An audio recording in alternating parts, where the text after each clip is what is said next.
तो अभी मैं अपनी छत पे आया हूँ बिकॉज़ अभी बारिश हो रही थी, बहुत बढ़िया क्लाउड्स हो रहे हैं, मूविंग क्लाउड्स हैं।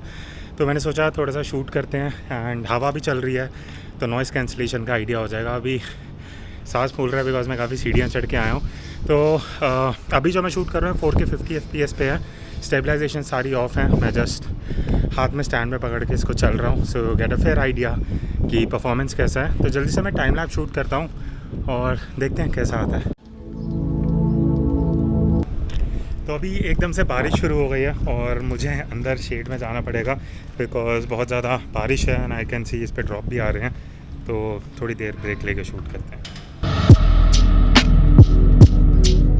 This is the all new DJI Osmo Action 3 और इससे मैं 4K 120 FPS तक शूट कर सकता हूँ। इसके अंदर ड्यूल टच स्क्रीन आता है आगे पीछे दोनों साइड में, और साथ ही साथ में हॉरिजॉन्टल और वर्टिकल दोनों तरीके से इसको यूज़ कर सकता हूँ। और ऐसे कई एक्साइटिंग फीचर्स हैं जो इस वीडियो में मैं एक्सप्लोर करने वाला हूँ। सो मेरे साथ रहना, साथ में एक्सप्लोर करेंगे और टुवर्ड्स द एंड मैं बताऊँगा कि इसमें कौन से फीचर्स मुझे अच्छा लगे और क्या बेटर हो सकता था। तो इसके अंदर ड्यूल स्क्रीन है, आगे की तरफ भी मुझे यहाँ पे स्क्रीन मिलती है और ये एक्चुअली टच स्क्रीन है। तो यहाँ से मैं टच करके अपने मोड्स चेंज कर सकता हूँ, photo, video, slomo, time lapse, जिस भी मोड पे मुझे जाना है यहाँ से इजीली चेंज हो सकता है। एंड इवन इसका रेजोल्यूशन, एस्पेक्ट रेशियो सब कुछ यहाँ से मैनेज हो सकता है। इवन मैं प्लेबैक करके अपनी फोटोज़ और वीडियो जो भी मीडिया है वो इजीली यहाँ पे देख सकता हूँ। So I think this is the first time कि किसी एक्शन कैमरा में आगे की तरफ टच स्क्रीन है। बैक साइड में just like any action camera यहाँ पे टच स्क्रीन मिलता है। काफ़ी वाइड स्क्रीन है, मैं इजीली यहाँ पे चीज़ें मैनेज कर सकता हूँ। एंड आई लाइक कि इसका अभी जो टच सेंसिटिविटी है that is actually very smooth. मतलब मुझे ऐसा कुछ वो नहीं लग रहा कि मल्टीपल टाइम्स कहीं पे टैप करना पड़ रहा है। एक टैप में I can have many things over here. तो अब अगर मैं फोटो मोड में एंगल ऑफ व्यू की बात करूँ, यहाँ पे मुझे मेनली दो ऑप्शंस मिलते हैं। सो पहला है wide which is like the ultra wide, जो सबसे वाइडेस्ट अवेलेबल है। दूसरा है स्टैंडर्ड जिसमें DRAB लिखा हुआ है, जहाँ पे बेसिकली डिस्टॉर्शन नहीं आता। तो मैं दोनों के side by side photo samples आपको दिखा देता हूँ सो दैट आपको बेटर आइडिया लग जाएगा कि दोनों में डिफरेंस क्या आता है। Talking about the photo quality of DJI Osmo Action 3, यहाँ पे मैं आपको कुछ सैम्पल्स दिखाता हूँ। तो मुझे काफ़ी मज़ा आया फ़ोटोज़ लेने में बिकॉज एक इसका पर्सपेक्टिव काफ़ी सही है जैसे एक्शन कैमरास का होता है, बट मुझे इमेज क्वालिटी काफ़ी अच्छी लगी। ये जो आप इमेजेस देख रहे हो स्ट्रेट आउट ऑफ कैमरा है एंड स्टिल मुझे काफ़ी बढ़िया लगी। मतलब मैं इनको हल्का सा ट्वीक करके सीधा सोशल मीडिया पर डाल सकता हूँ and it's ready to go. तो talking about the quality, sharpness, clarity, colours मुझे काफ़ी बढ़िया लगा। अब एक ऐसी चीज़ जो मुझे लग रहा है कि आने वाले हर एक एक्शन कैमरा में होना चाहिए चाहे कोई भी ब्रांड हो, वो है इसका माउंटिंग सिस्टम। और सबसे बढ़िया चीज़ क्या है, ये जो बेस में है ना, पहले क्या है कि वो अलग से केसिंग आती थी या नीचे की तरफ दो माउंट लगते थे मेटल के जिसको हम यूज़ करके दूसरे माउंट्स में लगा सकते थे। बट DJI Osmo Action 3 में क्या है, ये मैग्नेटिक क्लैंप है और इस तरीके से अगर मैं इसको यूज़ करता हूँ तो ये देखो इस तरीके से अगर मैं ला रहा हूँ ये ऑटोमेटिकली लग जाता है। बट मुझे मेक श्योर करना पड़ेगा क्लिक हो जाए, उसके बाद मुझे इसको क्लिक करके लॉक करना पड़ेगा। और उसके बाद अगर आप सोच रहे हो ड्यूरेबल रहेगा या इजीली निकलेगा, मैं इसको अच्छे से भी अगर मूव करूँ तो वो चीज़ नहीं जाएगी। और इसका बेनिफिट क्या है कि अगर मुझे ईजिली इसको निकाल के दूसरे माउंट पे लगाना है या हैंड हेल्ड यूज़ करना है और ये ट्राइपॉड पे लगा हुआ है, तो इस तरीके से मैंने इसको लगाया ट्राइपॉड पे, उसके बाद जस्ट नीचे यहाँ पे दो पिन्स हैं, इसको क्लिक करूँगा और ये इससे निकल जाएगा। और यही नहीं, इसको मैं वर्टिकली भी यूज़ कर सकता हूँ। उसके लिए अलग से ये केसिंग दी गई है DJI की जो बॉक्स के अंदर आती है। तो इस केसिंग के अंदर अगर मैं Osmo Action 3 लगा देता हूँ, उसके बाद इस तरीके से मैं इसको वर्टिकली और हॉरिजॉन्टली दोनों वे में यूज़ कर सकता हूँ। और इसका यूज़ ये है कि मान लेते हैं अगर मैं हैंडहेल्ड भी शूट कर रहा हूँ या फिर मैंने मिनी ट्राइपॉड हाथ में पकड़ा हुआ है, तो हॉरिजॉन्टल से वर्टिकल में ईजिली स्विच कर सकता हूँ। और अगर मैं इंस्टाग्राम के लिए शूट कर रहा हूँ या वर्टिकल फॉर्मेट में वीडियो चाहिए, तो वो हॉरिजॉन्टल टू वर्टिकल जो स्विच है वो काफ़ी ज़्यादा ईजी और यूज़र फ्रेंडली हो जाता है। सो ये एक सैम्पल है वर्टिकल मोड का। तो इस तरीके से अगर मैं ब्लॉग करना चाहता हूँ वर्टिकल मोड में, लेट्स सपोज रील शूट करना है या यूट्यूब के लिए वर्टिकल फॉर्मेट में शूट करना है, तो मैं इजीली इस तरीके से इसको माउंट में लगा के यूज़ कर सकता हूँ। और सेम टाइम पे अगर मुझे हॉरिजॉन्टल जाना है तो यहाँ से माउंट लूज़ करके I can just switch to horizontal mode. But I think अभी जो शूट हो रहा होगा ये वर्टिकल ही हो रहा होगा। तो this is just to show कि कैसे हॉरिजॉन्टल टू वर्टिकल मैं मूव कर सकता हूँ। और यहाँ से मैं ऊपर प्रो मोड पे भी जा सकता हूँ एंड प्रो मोड में मुझे सारे ऑप्शंस मिल जाते हैं। लाइक एक्सपोजर को अगर मैं मैनुअली एडजस्ट करना चाहता हूँ, एक्सपोजर कॉम्पनसेशन यहाँ पे दे सकता हूँ कि इंटेंशनली मुझे ओवर एक्सपोज चाहिए, अंडर एक्सपोज चाहिए, सब यहाँ पे मुझे ऑप्शंस मिल जाते हैं। तो अभी के लिए I will keep it at 0। और राइट साइड में ISO रेंज, ये चीज़ मुझे अच्छी लगी कि मैं 100 से 12,800 भी चूज़ कर सकता हूँ। ये रेंज सेट कर सकता हूँ कि भाई अगर 800 कर दिया तो 800 से ऊपर ISO नहीं जाएगा। तो ये एक चीज़ मुझे इसमें बढ़िया लगी कि ये फ्लेक्सिबिलिटी मुझे मिलती है। उसके अलावा यहाँ पे वाइट बैलेंस आप मैनुअली एडजस्ट कर सकते हो। और यहाँ पे क्या है कि मैनुअली अगर मैं चाहता हूँ तो मैं एक पर्टिकुलर टेम्परेचर ले सकता हूँ केल्विन में, या फिर मैं इसको ऑटो भी छोड़ सकता हूँ। उसके बाद FOV है, मतलब मैं एंगल ऑफ व्यू सेट कर सकता हूँ वाइड और स्टैंडर्ड में। एंड लास्टली यहाँ पे फॉर्मेट है, तो JPEG और रॉ दोनों में मैं शूट कर सकता हूँ। इवन रॉ फॉर्मेट में इमेजेस को शूट करके मैं बाद में एडिट कर सकता हूँ। Take photo.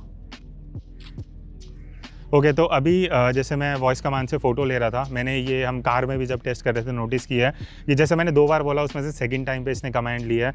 अब मे बी शायद वो इंडियन एक्सेंट है उस वजह से हो रहे हैं, क्या इशू है कर रहा है वॉइस कमांड पे। बट एक बार एक काम करता हूँ, मैं वीडियो मोड पे शिफ्ट करता हूँ और फिर देखते हैं कि उसमें ऐसा इशू आता है नहीं आता। तो अभी मैं वीडियो मोड पे आ गया हूँ। स्टार्ट रिकॉर्डिंग, स्टॉप रिकॉर्डिंग, ये स्टॉप नहीं ले रहा, stop recording, stop recording, stop recording. तो ये एक दिक्कत है इसमें, मुझे लग रहा है मे बी कुछ इशू है, फर्मवेयर अपग्रेड से बेटर होगा क्या है। स्टार्ट तो हो गया, स्टॉप मुझे मैनुअली करना पड़ेगा, तो मैं पहले वो कर देता हूँ। तो दिस इज़ वन थिंग जो मुझे लगा कि वॉइस कमांड पे अगर आप रिलाई कर रहे हो तो कहीं ना कहीं GoPro जितना बेटर अभी तक नहीं है। तो एक चीज़ जो मैंने रियलाइज़ किया, जैसे आपने अभी देखा होगा, इसका जो बूट अप स्पीड है वो काफ़ी फास्ट है। मान लेते हैं मैं ऐसी सिचुएशन में हूँ जहाँ मुझे इंस्टेंटली शूट करना है, तो कई कैमरास में क्या रहता है कि पहले ऑन होगा, लोगो आएगा, फिर होगा, 3-4 सेकंड लग जाते हैं। इसमें I think it's 1-1.5 second maximum, उसी के अंदर ये बूट अप हो जाता है, जो मुझे काफ़ी इंप्रेसिव लगा।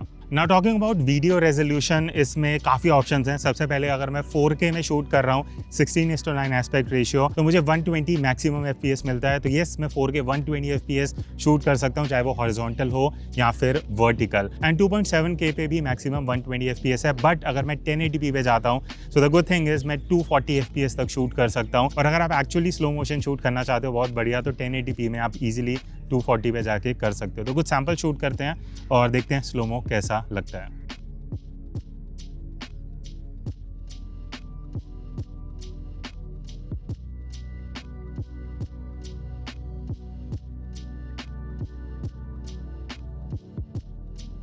तो अभी मैंने एक चीज़ रियलाइज़ किया है, मैं सेटिंग्स में जाके वीडियो कंप्रेशन एक्सप्लोर कर रहा था एंड मैंने देखा है कि अगर आप 120 FPS या 240 FPS पे शूट कर रहे हो, तो आपको एक चीज़ ध्यान रखना पड़ेगा, आपका जो कंप्रेशन है वो HEVC फॉर्मेट पे होगा, H.264 नहीं होगा। इसका मतलब ये है कि एडिटिंग में कई सॉफ्टवेयर्स या कई डिवाइसेस में आपको इशू आ सकता है।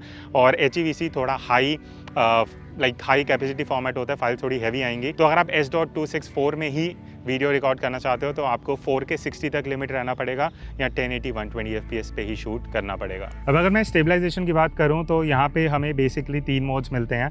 ऑफ इज़ ऑब्वियसली ऑफ रहेगा, रॉक स्टेडी इज़ जहाँ पे आपको स्टेबलाइजेशन मिलेगा, और थर्ड है हॉराइजन बैलेंसिंग। इसमें क्या होता है वो मैं आपको प्रैक्टिकली दिखाऊंगा। तो अभी मैं व्लॉग कर रहा हूँ एट 4K 60 FPS और इसका स्टेबलाइजेशन ऑफ है, रॉक स्टेडी ऑन नहीं है। And this is how it performs even अगर स्टेबलाइजेशन ऑन ऑफ है and if I am walking on a path with a stand, तो अगर थोड़ा शेक आ रहा होगा दैट इज़ बिकॉज इसका स्टेबलाइजेशन ऑफ है। और वो मैं चाहता हूँ एक बार देखने का कि मैं इसको ऑन भी करूँगा, डिफरेंस कितना आता है। By the way audio directly इस एक्शन कैमरा से आ रहा है, सो लेट मी नो आपको कैसा ऑडियो लग रहा है, बिकॉज एक नॉर्मल लेंथ पे है, आर्म स्ट्रेच्ड आउट एंड अभी काफ़ी क्लाउडी हो रखा है, तो ऐसी कोई स्ट्रॉन्ग सनलाइट नहीं आ रही, बट इस लाइटिंग में भी होपफुली क्वालिटी बेटर आ रही होगी। तो मैं अभी स्विच करता हूँ रॉक स्टेडी स्टेबलाइजेशन पे।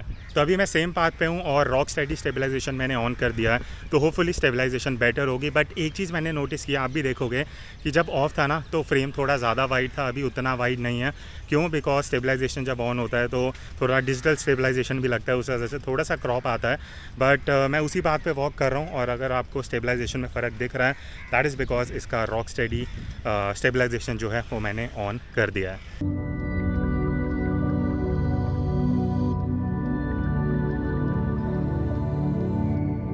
और हाँ, रॉक स्टेडी में अगर आप स्टेबलाइजेशन के साथ वीडियो शूट कर रहे हो तो आप 4K 120 मोड पे भी कर सकते हो, इट्स नॉट लिमिटेड टू 60।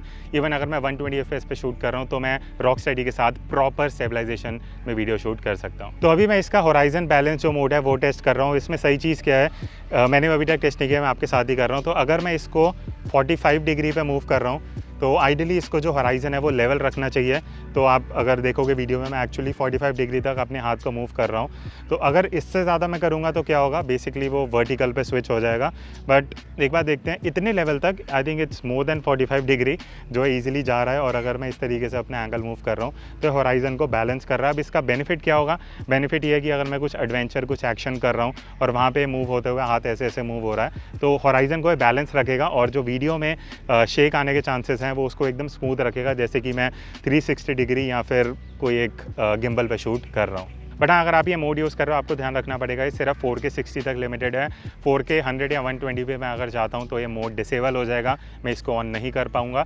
तो स्टिल मुझे लगता है 4K 60 FPS is good enough अगर आप हाफ भी स्लो डाउन करके वीडियो प्लेबैक करना चाहते हो। तो अभी मैं एक्सटर्नल माइक यूज़ कर रहा हूँ जो DJI का अपना माइक है।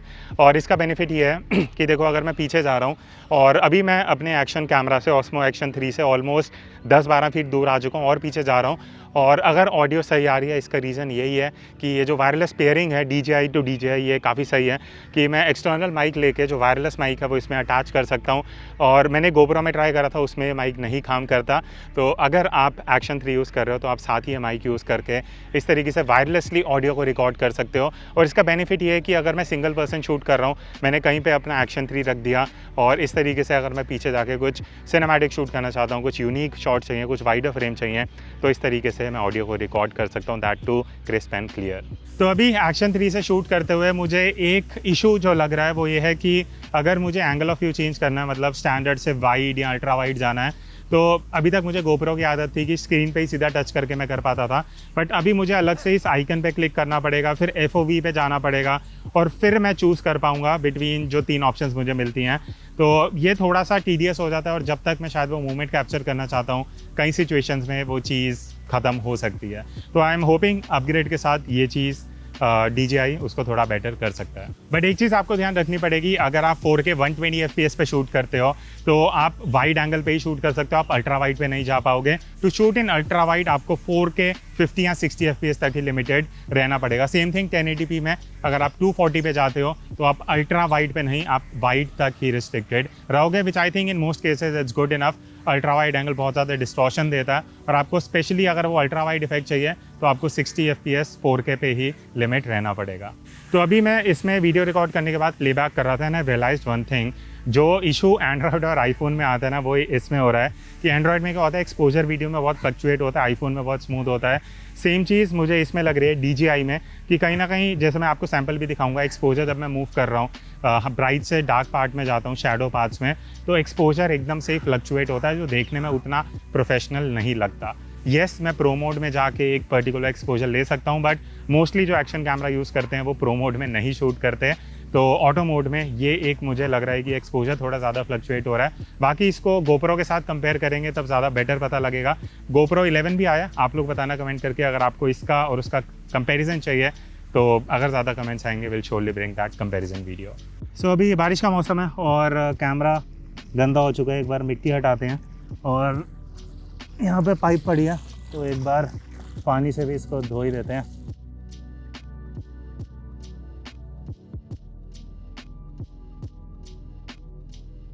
अब Action 3 के लेंस में ना एक तो आउटर साइड पे ये रबर रिंग दी गई है, तो आई एम होपिंग ये वाटर प्रूफिंग के लिए है, बिकॉज उसके अलावा मुझे इसका कुछ लॉजिक लगता नहीं है। बट एक चीज़ बहुत बढ़िया है Action 3 में कि इसका जो ये लेंस है, बेसिकली जो आउटर कवरेज है इसका, ये इस तरीके से मैं रोटेट करके रिमूव कर सकता हूँ और ये इंटरचेंजेबल है। तो मान लेते हैं कल को अगर ये डैमेज हो जाता है तो मैं नया पार्ट लेके इसके अंदर रिप्लेस कर सकता हूँ इसके ऊपर, तो मुझे ऑल इन ऑल पूरा नया एक्शन कैमरा नहीं लेना पड़ेगा।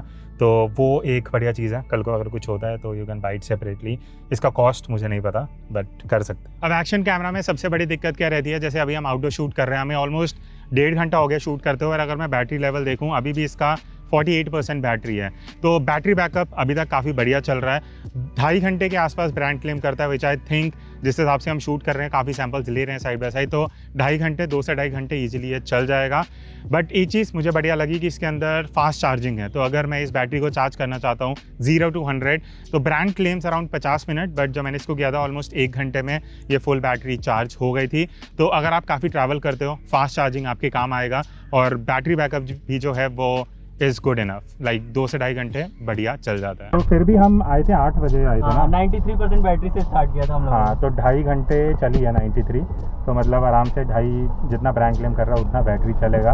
तो अभी एक बार आराम से स्टूडियो जाके इसको प्रीव्यू करते हैं और फिर मैं अपने व्यू शेयर करता हूँ आपके साथ। तो फाइनली बात करते हैं कि DJI Osmo Action 3 के साथ मेरा एक्सपीरियंस कैसा रहा। तो सबसे पहले अगर मैं फोटो क्वालिटी की बात करूँ, मुझे ऐसा कोई इशू नहीं लगा। तो क्वालिटी इज गुड, इमेजेस काफी बढ़िया आई। फिर जब मैंने वीडियो शूट करना स्टार्ट करा तो स्टेबलाइजेशन की अगर मैं बात करूँ तो stabilisation is actually very good.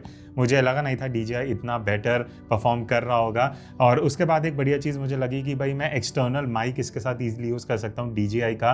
तो उससे क्या है कि ऑडियो काफ़ी बेटर हो जाता है और आपको क्रिएटिवली काफ़ी शॉट्स लेने का दिमाग में आइडियाज़ आने शुरू हो जाते हैं। एक जगह बस मुझे लगा जो ये कैमरा स्ट्रगल कर रहा था वो था एक्सपोजर को थोड़ा सा मैनेज करना। जैसे मैंने पहले बोला कि अगर मैं डार्क से ब्राइट या ब्राइट से डार्क एरिया में जा रहा हूँ तो वो जो चेंज ऑफ एक्सपोजर है वो एकदम सडन हो रहा है, स्मूथ नहीं हो रहा, तो वो मुझे थोड़ा सा ऑड लगा। Otherwise the quality is good, stabilisation अच्छा है। इसको आप as a action camera freely use कर सकते हो। मुझे और कोई ऐसा मेजर ड्रॉबैक नहीं लगा।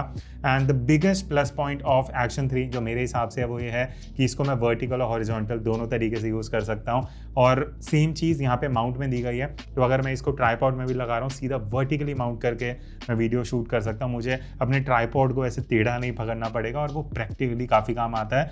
और साथ ही साथ ड्यूल स्क्रीन है, तो मैं आगे भी टच करके रेजोल्यूशन अगर मुझे जल्दी चेंज करना है या मोड चेंज करना है मुझे पीछे देख के नहीं करना पड़ेगा, जो काफ़ी टाइम एंड एफर्ट्स सेव करता है। तो प्रैक्टिकली ये जो फीचर्स डाले गए हैं they are actually working good. बाकी अगर मैं प्राइसिंग की बात करूं तो अभी तक मुझे कुछ अपडेट नहीं है किस प्राइस में आएगा, बट मेरा मानना ये है अगर ये 35-38,000 की रेंज में आता है ना, this is a must have action camera. Because अगर मैं और एक्शन कैमरास की बात करूं जो अब 50,000 तक टच कर रहे हैं उसके मुकाबले में इस प्राइस में ये काफ़ी अच्छा ऑफरिंग है। बाकी अगर आप चाहते हो कि भाई इसका कंपैरिजन GoPro Hero 11 से हो जो मैं बहुत जल्दी टेस्ट करने वाला हूं तो कमेंट कर देना। अगर इस वीडियो पे 5,000 लाइक्स आ जाते हैं वो कंपैरिजन वीडियो मैं बहुत जल्दी लेके आ जाऊंगा, नहीं आते तो सोचा जाएगा। I'll see you in the next video, तब तक take care and keep clicking.